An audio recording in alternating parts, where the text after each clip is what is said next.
Meu nome é Daniel, né? Como o nome do Dani também é Daniel. Eu tenho 57 anos, né? Sou casado. Obrigado, querido. Eu sei que não é verdade. E eu sou casado com a mesma mulher há 29 anos, né? É verdade. Temos 3 filhos e somos avós de um netinho, né? Do Arthur. E eu estou crendo que vai aparecer, mas vamos tocar, meu filho? Me ajuda aí. Né? Contar um pouquinho aqui. Eu estou em São Paulo desde maio, né? Eu sou paulista e eu fui para Belo Horizonte em 1987. Então eu fiquei esses últimos 30 e poucos anos em Belo Horizonte, né? Fui pastor na Igreja Batista da Lagoinha, né? Fui líder do Ministério de Louvor da Igreja da Lagoinha. E fiquei os últimos 10 anos com o pastor Antônio Cirilo na Igreja Batista de Contagem, né? E devido à idade da minha mãe, a minha irmã mais nova, né? Eu sou igual o pastor Daniel também. Sou um homem no meio de 2 irmãs. Meu pai já falecido já. E a minha irmã mais nova cuida da minha mãe em São Paulo, né? Minha mãe está com 89 anos de idade, uma velhinha joia demais. E a minha irmã, desde o ano passado, ela contraiu câncer e a gente estava distante esses anos todos, né? Em razão do tempo, eu comecei a orar para ir embora para São Paulo. E eu, junto com isso, recebi um convite para ir lá. O pastor Cirilo acabou nos liberando para ir, para morar. Estamos morando em São Paulo desde maio desse ano, né? E tem sido um tempo muito precioso. Praticamente, eu e minha casa servimos ao Senhor, né? Que é o mais importante. Abra sua Bíblia no livro de Lucas, Evangelho de Lucas, capítulo 9. Aleluia.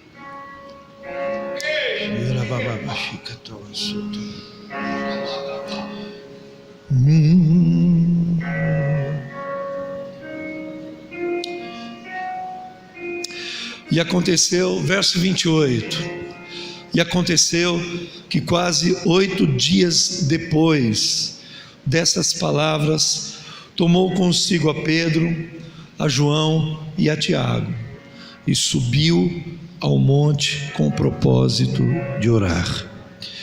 E estando ele orando, Jesus transfigurou-se a aparência do seu rosto, e as suas vestes ficaram brancas e muito resplandecentes.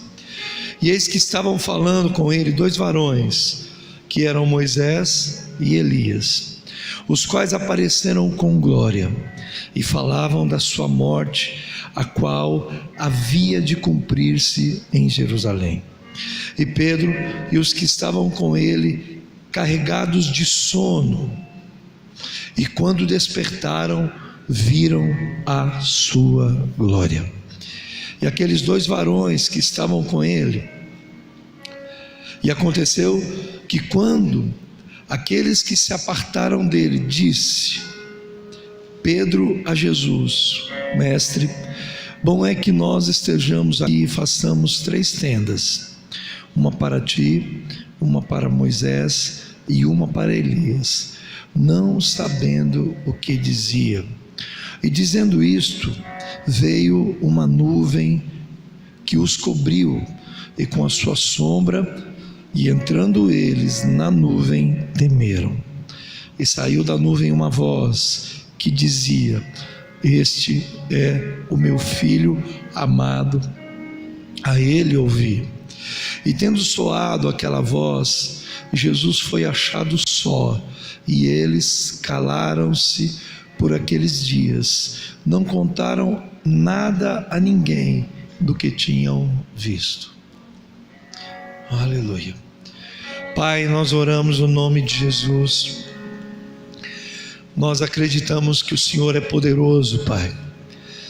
Que o Senhor é poderoso para fazer infinitamente mais do que nós pedimos, do que nós pensamos, ou daquilo que a nossa mente carnal ela possa idealizar, imaginar ou desejar. O Senhor pode fazer mais.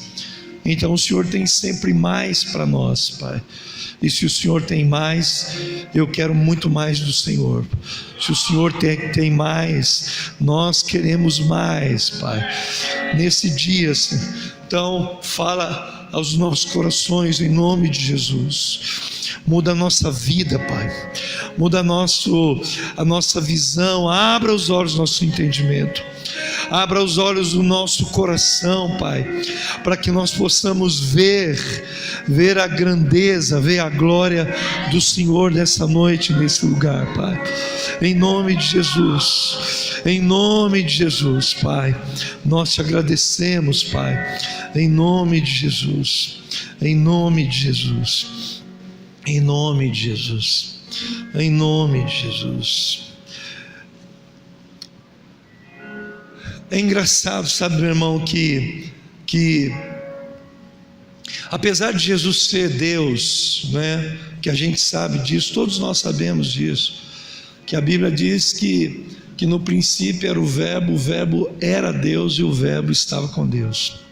Significa que Jesus era Deus, 100% Deus, né?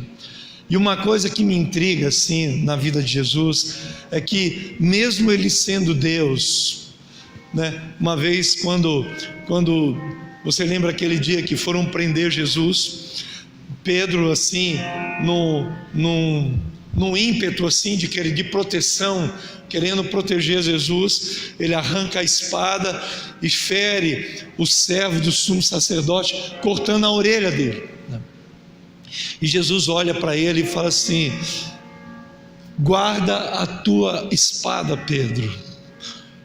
Quer dizer, você não precisa me proteger, porque se eu quisesse, eu falaria para o meu Pai, e Ele enviaria uma miríade de anjos para que viesse aqui.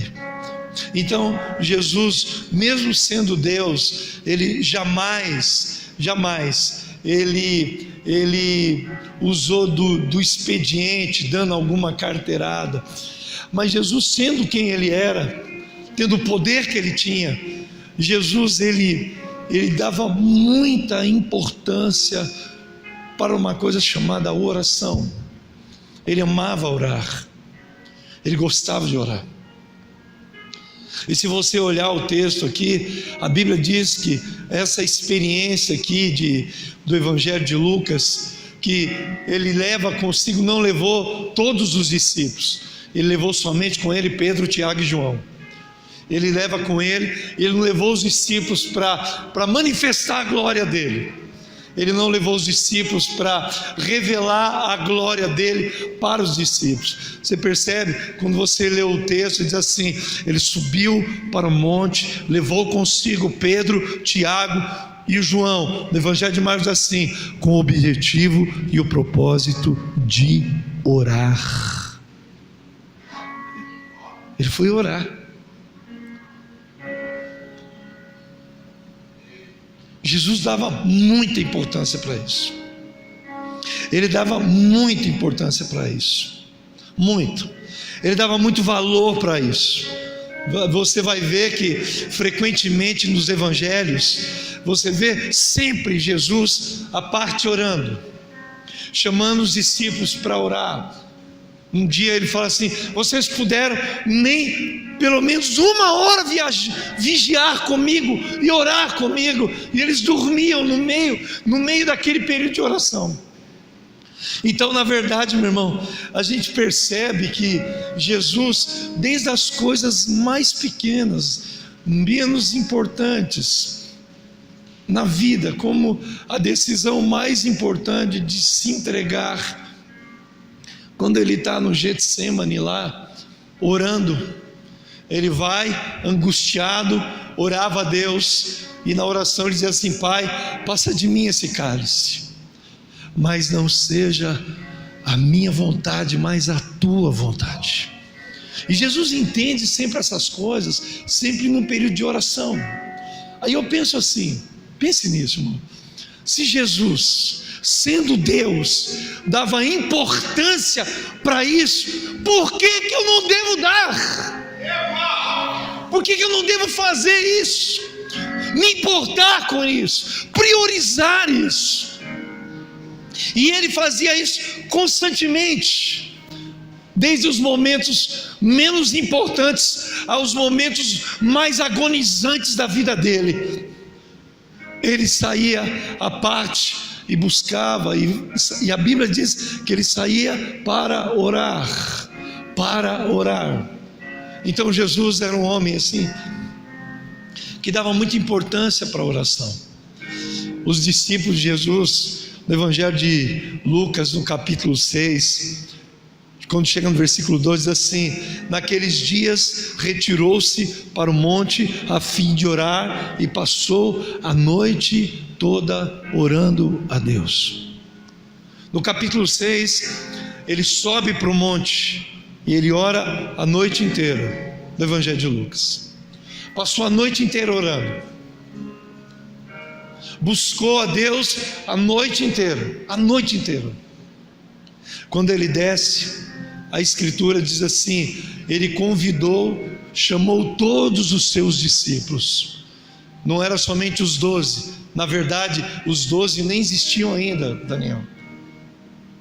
Eles faziam parte de um grupo muito grande de discípulos, 150, 200 pessoas que seguiam Jesus em qualquer lugar que ele ia. Eram os seguidores de Jesus, eram os discípulos de Jesus, eram aqueles homens que, ouvindo o que ele falava, obedeceram e decidiram seguir o modelo de vida dele. Mas é engraçado e intrigante que ele chama todos os discípulos e diz assim: e escolheu 12 entre eles para estar perto dele. Então ele escolheu essas pessoas, não apontando o dedo, dizendo a esse, aquele, segundo a minha preferência. Ele escolheu esses homens depois de ter, eu acredito nisso, de ter passado a noite inteira orando. Senhor, são esses aqui. Você lembra em João 17, na oração dele: Senhor, estão todos aqui, todos os que você me deu estão aqui, menos um, o filho da perdição, para se cumprir as Escrituras. Então Jesus, ele não escolhia ele de maneira aleatória isso, segundo as suas preferências. Ele passou a noite inteira orando a Deus, a noite toda. Quer dizer, Jesus, ele não tomava uma decisão na vida dele, uma decisão, desde os momentos mais agonizantes, no Getsemane, antes da crucificação dele, aos momentos talvez menos importantes, e na minha opinião também tão importantes quanto os outros, porque esses 12 homens eram os 12 homens que iam dar continuidade à pregação do Evangelho. Se o Evangelho chegou até nós, é porque ele investiu nas pessoas certas. Ele fez isso debaixo de oração. Sabe, meu irmão, é engraçado que você lembra que após a multiplicação dos pães e dos peixes, no Evangelho de Lucas, no próprio Evangelho de Lucas, no capítulo 29, no versículo 29 que a gente leu, Jesus, ele sai para orar, mas antes disso, no versículo 18 diz assim: e aconteceu que, estando ele orando em particular, ele multiplica os pães, multiplica os peixes, e ele sai de novo para orar. Então a oração aqui não era uma coisa ocasional, era uma coisa proposital. A coisa mais difícil para nós, irmãos, no reino de Deus, para a maior parte de nós aqui, é você conseguir desenvolver uma vida devocional diária.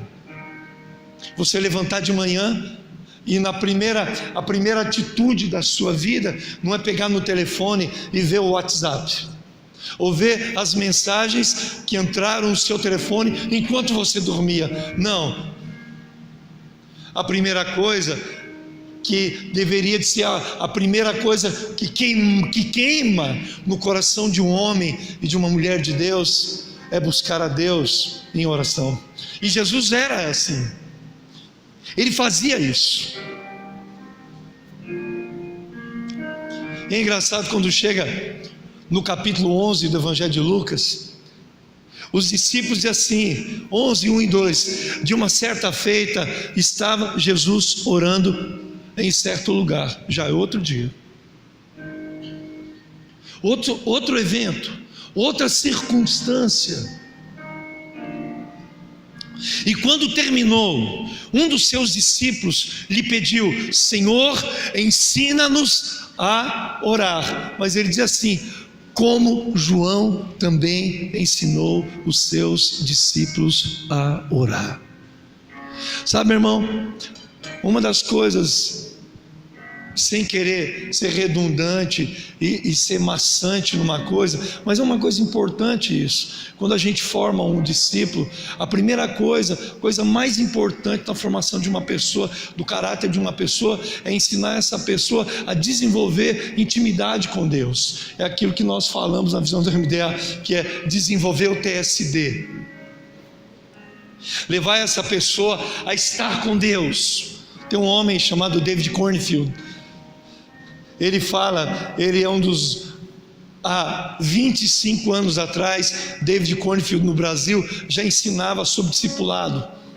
E ele dizia assim: o que é discipulado? É um relacionamento onde um discípulo mais velho ajuda o discípulo mais novo a conhecer o Senhor, assemelhar-se a Ele e assim reproduzir-se. Então você percebe, o primeiro objetivo do relacionamento de um discípulo com um discipulador é levar o discípulo a conhecer a Deus, a ter uma experiência sobrenatural com Deus. É mais do que simplesmente sentar e blá blá blá blá blá blá e blá blá blá. E você percebe, João Batista ensinava os discípulos a orar. E os discípulos olham para Jesus e falam assim: Senhor, ensina-nos a orar, assim como João ensinou os seus discípulos a orar. E é uma coisa estranha, irmãos, porque quando pessoas estão andando perto de nós e a vida dessa pessoa não evolui, não muda, alguma coisa está errada. O modelo de relacionamento que a gente tem com as pessoas é muito humano, pouco divino. David Cornfield falava direto isso: o encontro de uma célula precisa ser um encontro sobrenatural. O encontro de um discípulo com um discipulador precisa ser um encontro sobrenatural. Eu conheço o pastor Antônio Cirilo tem 30 anos. Andamos juntos 30 anos. Eu fui discípulo dele direto 10 anos. A gente nunca, Neiva está aí, é testemunha disso. A gente jamais saía de um encontro com ele, de um discipulado pessoal, sem os nossos olhos saírem marejados de lágrimas, o nosso coração incendiado. Sempre era um encontro celestial. Não era um encontro entre um homem e um outro homem, de um discípulo com um discipulador. Era um encontro de dois homens que tinham a mesma fome, e um homem queria incutir a fome de Deus, por Deus, no coração de um outro homem. Era diferente. Era esse o modelo de relação de Jesus. o tempo todo isso. Jesus, ele ensinava que a gente podia pedir qualquer coisa em oração, crendo que nós receberíamos. Ele disse isso várias vezes, repetidas vezes: tudo que vocês pedirem em oração, crendo, vocês receberão. A oração é uma chave. Por isso que Jesus certa vez olhou para Pedro e falou assim: Pedro, a você, Pedro, é dado as chaves do reino. O que você liga na terra é ligado no céu, o que você desliga na terra é desligado no céu. O que 2 ou 3 concordarem na terra a respeito de qualquer coisa será feito no céu. Oração. Oração é uma coisa simples. Na verdade, meu irmão, Jesus, quando fala disso, ele nos ensina, sabe, irmãos, que o nosso principal objetivo como igreja, como liderança, é levar as pessoas para perto de Deus. O papel de um líder é como o papel de um pai. Não é isso que a Bíblia diz? Os filhos são como flechas da aljava. Quem dá o destino para o filho é o pai. Então, o papel da liderança é muito mais. O objetivo aqui não é pregar, é te levar para perto de Deus, te mostrar um caminho, despertar fome em você, despertar desejo por Deus em você. Esse é o principal objetivo. Sabe, irmão, quando eu olho essas coisas, eu entendo, sabe, irmão, que ser uma igreja, nos movermos juntos, não significa andar junto, significa a gente se mover junto em oração. Em oração. Isso é ser igreja. É por isso que Jesus, no capítulo 11 do Evangelho de Marcos, ele diz assim: se isto vos digo, que tudo quanto em oração pedirdes, crede que recebestes, e será assim convosco.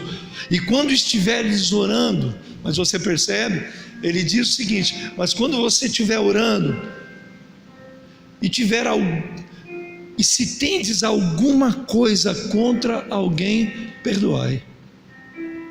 Então você percebe, a ideia de oração na Bíblia, ela está intimamente ligada das nossas relações estarem saudáveis. Então a unidade da igreja é a gente estar unido em oração, mas ao mesmo tempo é a gente estar resolvido, plenamente resolvido entre nós, onde não tem dívidas emocionais, onde nós não temos pendências uns com os outros. E ele diz assim: se você orar crendo, você vai receber, mas se você tiver alguma coisa contra alguém, e é isso que ele diz: perdoe, para que o vosso Pai Celestial vos perdoe as vossas ofensas. Eu entendo, sabe, irmão, que às vezes a gente não sabe direito, entender direito, medir direito a conversão de uma pessoa. Como que a gente mede a conversão de alguém? A gente tem várias formas de medir, várias formas de avaliar. Jesus certa vez disse: pelo fruto você conhece a árvore. Se o fruto é bom, a árvore é boa. Se o fruto é ruim, a árvore é ruim. Mas eu entendo também, irmãos, que uma verdadeira conversão, ela é expressada e ela é assim, ela pode ser compreendida, vista, discernida, quando a pessoa realmente ela tem uma vida de oração. A pessoa converteu, automaticamente ela é estimulada a buscar Deus. Jesus, ele quando sobe para o monte com os discípulos, ele não subiu para ver fogo, para mostrar raios e relâmpagos. Ele subiu com o objetivo de orar.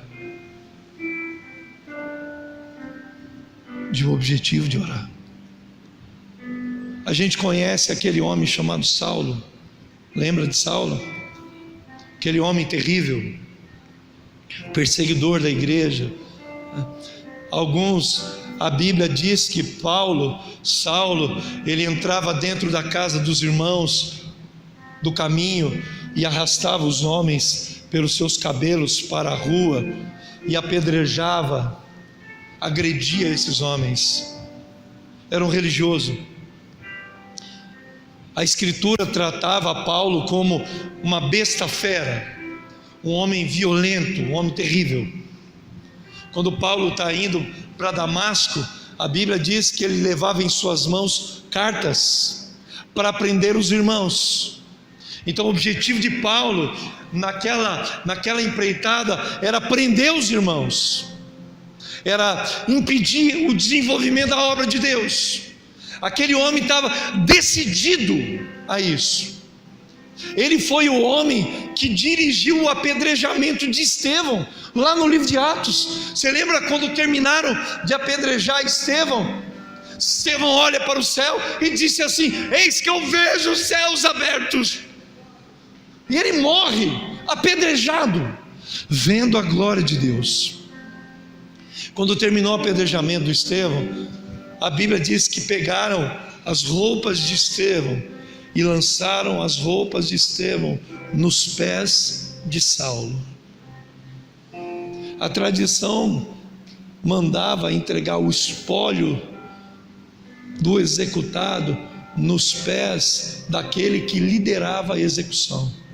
Então Paulo não era um menino que estava como espectador lá, não, ele coordenou aquele apedrejamento. Ele prendeu Estevão, ele apedrejou Estevão, ele liderou aquilo ali. Então quando Paulo está indo para Damasco, ele tem aquele encontro poderoso com Deus, ele vê a glória de Deus. Você lembra o que aconteceu? Paulo indo, uma luz muito grande, reluzente, aparece diante de Paulo. Paulo cai ao chão, fica cego e ouve uma voz: Saulo, Saulo, por que me persegues? E eu acho muito tremendo isso. Após aquele momento ali, a Escritura, do outro lado tem um homem de Deus. Saulo é levado para um lugar, numa rua chamada Direita. Ele é acolhido por um homem chamado Judas. Enquanto ele está lá cego, aguardando alguma coisa, tem um homem de Deus do outro lado, chamado Ananias.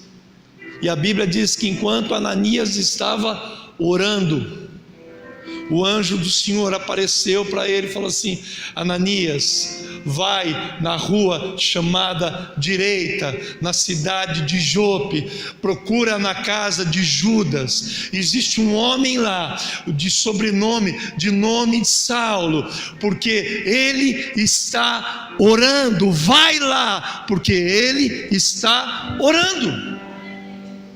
Você percebe, irmão? O cara acabou de se converter.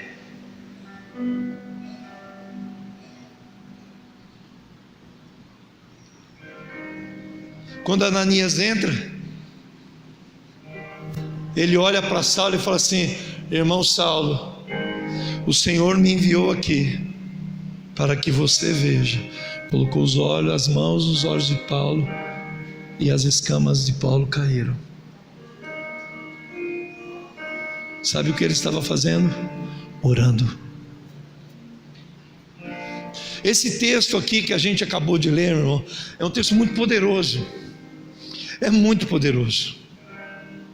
Eu aprendo com a transfiguração de Jesus que tudo no reino de Deus, tudo no reino de Deus. Minha esposa está aí, eu levanto todo dia 6 horas da manhã.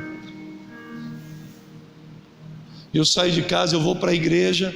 Quando eu chego lá, eu oro com a equipe nossa lá, das 7 da manhã, nós vamos lá para o altar, ajoelhamos todo mundo lá em volta daquele altar e oramos de joelhos das 7 às 9 da manhã, todos os dias. Todos os dias. É muito? Não.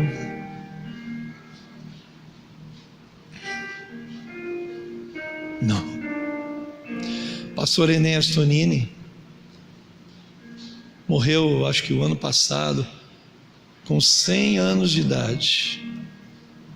Ele dizia uma coisa interessante. Ele dizia assim: muita oração, muito poder. Pouca oração, pouco poder. Nenhuma oração, nenhum poder. A oração.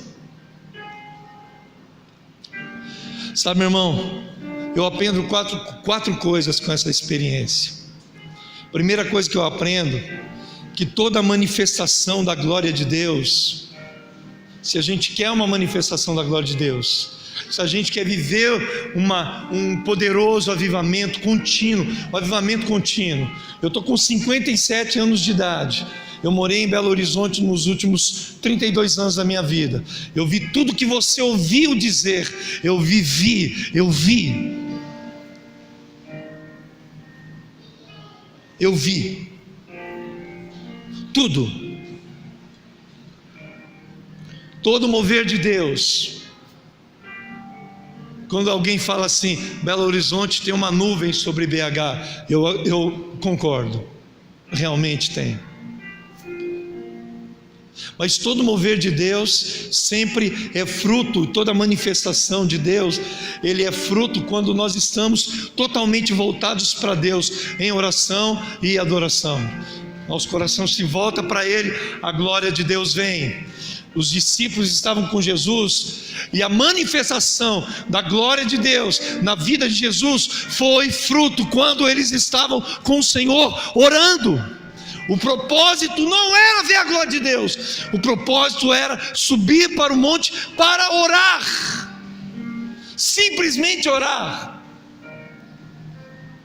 Segunda coisa que eu aprendo, meu irmão, com esse texto, que a liderança ou discipulado só é eficiente quando o objetivo do relacionamento é levar o discípulo a ter uma vida de oração, a ter um relacionamento profundo com Deus, um relacionamento extravagante, aonde a vida das pessoas não se torna uma vida frágil. Crente que vive de Nutella, que se alimenta de Nutella, gente frágil, de fé frágil, que não aguenta nada, não aguenta pressão. Pare para pensar num homem como João Batista, meu irmão. João Batista morto, no livro de Atos, no capítulo 19, quando Paulo chega na cidade de Éfeso, ele diz assim: vocês foram batizados com o Espírito Santo? Qual foi a resposta deles? Ele diz assim: nós nunca ouvimos falar sobre o Espírito Santo. E ele pergunta assim: em que batismo vocês foram batizados? Qual foi a resposta?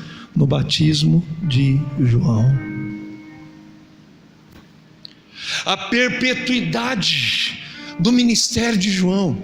João já estava morto há anos, mas a mensagem dele ainda falava. Sabe por quê? Porque a base da vida desses homens era o quê? Oração. Ensina-nos a orar, Senhor, assim como João ensinou os seus discípulos também a orar. Forjado no fogo. Pense em João, o caráter daquele homem, a ousadia daquele homem, a impetuosidade daquele homem. Um homem que o ministério dele gerava temor nas pessoas. Herodes, a escritura diz assim, que Herodes temia João. Ele tinha medo. Na verdade não tinha medo, ele tinha respeito, porque a autoridade de um ministro, de um líder, é fruto de uma vida de oração. Tem um homem chamado George Miller, o homem que orava. George Miller, existe um caderno com mais de 6.000 respostas de oração de George Miller. Ele sustentou milhares de órfãos na Europa através da oração. Nunca pediu nada para ninguém, ele simplesmente orava. Ele alimentava centenas de crianças nos seus orfanatos. Mas ele não batia, me dá uma ajuda, me faça isso, não. Por décadas, Daniel, George Miller sustentou aqui. Sabe como? Orando. Eu aprendo, sabe, meu irmão, com esse texto, que eu preciso estimular as pessoas, a célula, o discipulado, os nossos discípulos, estimular eles a terem experiências sobrenaturais, a buscar em oração. Todo ano eu pego meus discípulos direto, 4 vezes por ano, eu reúno eles e vou para uma montanha e fico 4 dias na água com eles. O objetivo não é jejuar, o objetivo é fazer eles a buscarem a Deus, a amarem a Deus, a clamar a Deus, a ter fome de Deus. E Deus me deu uma estratégia, sabe qual que era? O tema, o segredo da montanha. Quando eu anunciava, vai ter o segredo da montanha no mês que vem, todo mundo ia. Sabe que a gente levava barraca, dormia todo mundo em barraca, 4 dias. Só levava água, um pouquinho de sal, para quem tiver problema de pressão, põe debaixo da língua. Porque o objetivo é orar. Sabe, irmão, quando eu oro, quando eu adoro, eu posso ser transformado pela glória de Deus. Você percebe Jesus orando, e diz assim: enquanto ele orava, a aparência do seu rosto se transfigurou, suas vestes resplandeceram de brancura. A presença da glória, a manifestação da glória na vida de Jesus foi fruto, diz assim, enquanto ele orava.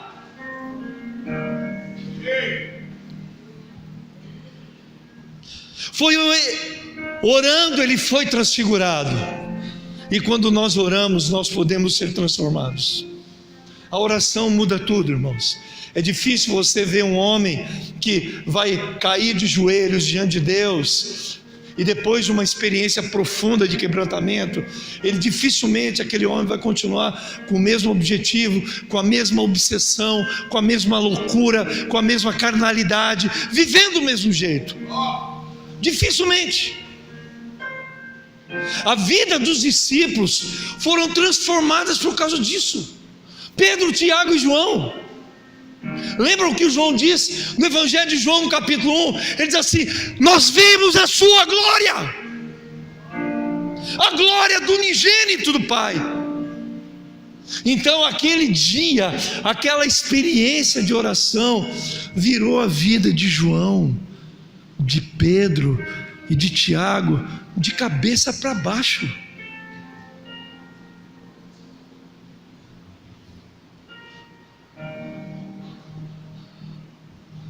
A nossa vida pode ser transformada pela glória de Deus, mas ela não é transformada porque eu quero ver a glória. A nossa vida pode ser transformada quando nós buscamos a Deus em oração. A glória vem, a glória vai vir. Quando a glória se revela, ela impacta a vida de quem está próximo de nós. Você lembra? Os discípulos foram impressionados com aquilo. A glória na vida de Jesus impactou a vida deles, transformou a vida deles. É como, lembra quando Paulo diz assim: e todos nós, como com o rosto desvendado, contemplando como por espelho a glória do Senhor, e somos transformados de glória em glória. Oh, Davi certa vez disse: contemplai-o e sereis iluminados, e o vosso rosto jamais sofrerá a vergonha. A vergonha, o sentimento da vergonha, é a falta de alguém, de ver a glória de Deus, de ser transformado pela glória de Deus. Olhe para mim, meu irmão, tem uma hora na vida da gente que a gente precisa mais do que simplesmente uma música. Tem momentos na vida de cada um de nós que nós vamos precisar muito mais do que isso, para conseguir permanecer em pé, para conseguir permanecer em Deus, para continuar no caminho. Eu e a Neiva, nós perdemos um filho. Nós encontramos nosso filho, na época era o nosso filho caçula, morto dentro de casa. Acordamos de manhã com o filho morto dentro de casa. É horrível isso. É o pior sentimento que existe no coração do ser humano, que nem nome tem. Quando uma mulher perde o marido, como é que você chama ela? Viúva. Quando um filho perde o pai, como ele chama? É chamado órfão. Agora, me fala qual é o nome que você dá para um pai que perdeu um filho? Não tem nome, só tem dor. Só dor. E dói muito. Você não vai ver seu filho ir para a faculdade, você nunca mais vai poder abraçar ele. É um sentimento horrível isso. Mas a gente está vivo.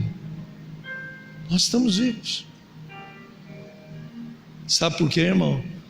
Quando ficar muito doído, é uma dor aguda, ela ressoa o dia inteiro.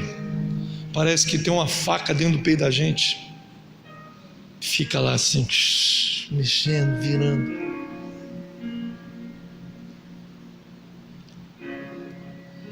Eu não conseguia dormir, comecei a ter insônia. Dá um sol maior, sol maior. Sabe, irmão, quando ficava muito ruim, eu perdi o sono, chorava a qualquer momento, por qualquer coisa a gente chorava. A Neiva entrou num quadro assim profundo, de tristeza, de depressão. Foi o pior momento. Sabe o que eu fazia, irmão? Eu ia para a sala de casa 2h da manhã, colocava o rosto lá, colocava aquela música do pastor Cirilo. Vem nesse lugar, vem nesse lugar. Eu tocava aquela música, rodava a noite inteira. Eu chorava, orava em línguas. Eu dormia no chão, sabe como? Orando. Foram meses fazendo assim, foram meses vivendo assim. Oração. A glória de Deus. A gente quer um avivamento. O objetivo de você estar aqui em plena terça-feira é desejar um avivamento. É um avivamento. Mas tudo isso só tem sentido quando nós buscamos em oração. Isso não é um momento, é a nossa maneira de viver. É como a gente vive. É como a gente decide viver em todas as circunstâncias da vida. Orando. E a glória de Deus vem. Ela sempre vai vir, meu irmão. Agora pare para pensar, meu irmão. Os discípulos, mesmo orando, no meio da noite eles dormiram. Quando a glória de Jesus se manifestou, os discípulos estavam dormindo, sonolentos. E eu entendo, sabe, irmão, que o sono é um impedimento para que a pessoa veja a glória de Deus. Olha o que ele diz: e Pedro e os que estavam com ele, carregados de sono. A glória de Jesus se manifestando e eles com sono. E a Escritura diz assim: mas quando despertaram, quando acordaram, viram a sua glória. Então a glória de Deus, ela só pode ser vista quando a gente acorda do sono. Quando a gente para de deixar o sono roubar aquilo que somente a glória de Deus pode nos dar, a manifestação da glória de Deus. Quando a gente é tomado pela indolência, minado pelo cansaço. E não é errado ter sono, gente. Não é errado ter sono, porque as virgens, elas dormiram, mas quando elas ouviram: o noivo está chegando, elas imediatamente pularam.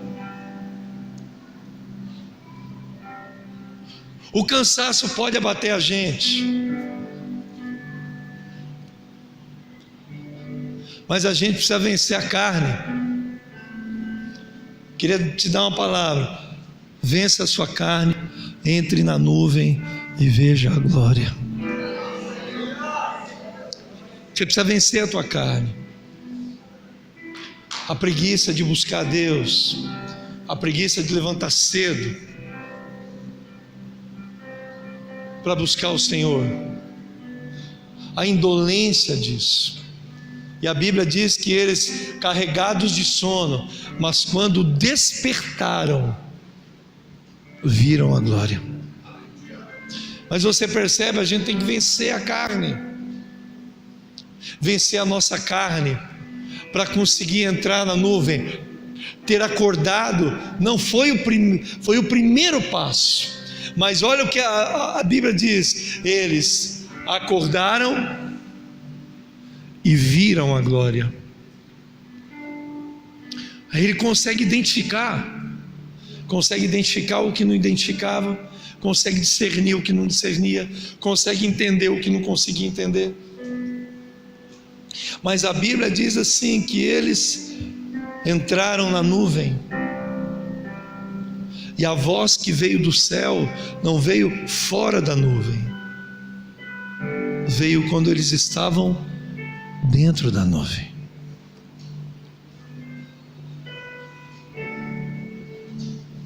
Dentro da nuvem. Então eu tenho que vencer a minha carne, acordar do meu sono, ver a glória, entrar na nuvem. E quando eles entraram na nuvem, veio a voz do céu: este é o meu filho amado, em quem eu tenho prazer. Sabe onde eles ouviram isso? Dentro da nuvem. Não era fora, dentro da nuvem. Essa experiência mudou a vida dos discípulos assim radicalmente. Se você olhar no Evangelho de João, no capítulo 1, diz assim, João dizendo: nós vimos a sua glória, a glória do unigênito do Pai. Quando você lê a epístola de João, no capítulo 1 da primeira epístola, ele diz assim: o que vimos, o que ouvimos e o que as nossas mãos tocaram a respeito do verbo da vida, é isso que nós vos anunciamos. Parece que aquele dia, aquela experiência com a glória de Deus mudou a vida de João. Ele viu, ele ouviu, a mão dele tocou, ele viu a glória de Deus se manifestando, ele ouviu a voz vinda do céu, e essa experiência mudou tudo. Quando que as pessoas mudam? Enquanto elas não têm uma experiência sobrenatural, elas nunca mudam. Mas quando a pessoa ela consegue discernir a glória de Deus, ela se dispõe a orar, a glória de Deus se manifesta. Você vê a glória, entra dentro da glória e ouve a voz vinda do céu. Aleluia. Tem um texto do livro de Pedro, Daniel, que Pedro ele fala assim: sabe, irmãos, o que dizemos a vocês a respeito da vinda do nosso Senhor Jesus Cristo não consiste em palavras persuasivas que foram engenhosamente inventadas. O Pedro, quando ele está dizendo, ele está dizendo assim: a minha mensagem não é fruto de uma mensagem eloquente, impactante, aquela coisa que ele diz assim, palavras, histórias engenhosamente inventadas. Tem coisa, irmão, que é tão demais que a gente às vezes até duvida, que a pessoa fala para manipular os outros. Ele não viu nada daquilo, ele não experimentou nada daquilo, mas o Pedro está dizendo o contrário, está dizendo: o que nós estamos falando a respeito da vinda do Senhor Jesus não consiste em palavras persuasivas e histórias engenhosamente inventadas. Ele diz assim: mas nós fomos testemunhas oculares da sua glória, quando ouvimos do céu a voz dizendo: esse é o meu filho amado, em quem eu tenho prazer, quando estávamos com ele no monte. Eles estavam lá, eles viram, eles tocaram. Não era uma coisa que ele ouviu da boca de alguém, ele experimentou aquilo. Sabe quando? Orando. Se nós orarmos, meu, a glória de Deus vem. E quando ela vem, a gente vê ela, eu entro nela, e dentro da nuvem eu vou ouvir a voz. Eu sou guiado, eu sou dirigido dentro da nuvem, dentro da nuvem, dentro da nuvem. Eu nunca entendi porque meu filho morreu. A gente não sabe nem porquê. Ele teve uma apneia, a apneia do sono. Ele teve uma parada cardiorrespiratória. Se acordar com seu filho, acordamos, pegar ele, a Neiva entrou no quarto e veio correndo: Dani, Dani, Dani! E ela veio, deu um menino para mim, eu abracei. A gente é crente, né? A primeira coisa que você faz é ajoelhar no chão. Ajoelhei no chão, abracei ele e orei. O corpo dele estava gelado, o rosto dele todo roxo, estava há horas morto. E depois, tem uma hora na vida da gente que a gente precisa mais do que isso, irmãos, mais do que uma canção. Senão a gente não aguenta, a gente não suporta. Sabe o que a gente precisa? Da glória, da presença. Eu nunca entendi, irmão, mas eu nunca parei de orar. Quanto maior era a dor, mais eu orava. Passava a noite toda orando. Orava. Chorava. Orava em línguas. Passava noites, semanas assim. Sabe o que aconteceu, irmão? A dor foi embora. Eu estou vivo. A gente sobreviveu por causa da glória de Deus. Aleluia. Aleluia. Sabe qual é o tema dessa noite? Transformados pela glória. Mas a manifestação da glória de Deus, ela vem quando a gente ora.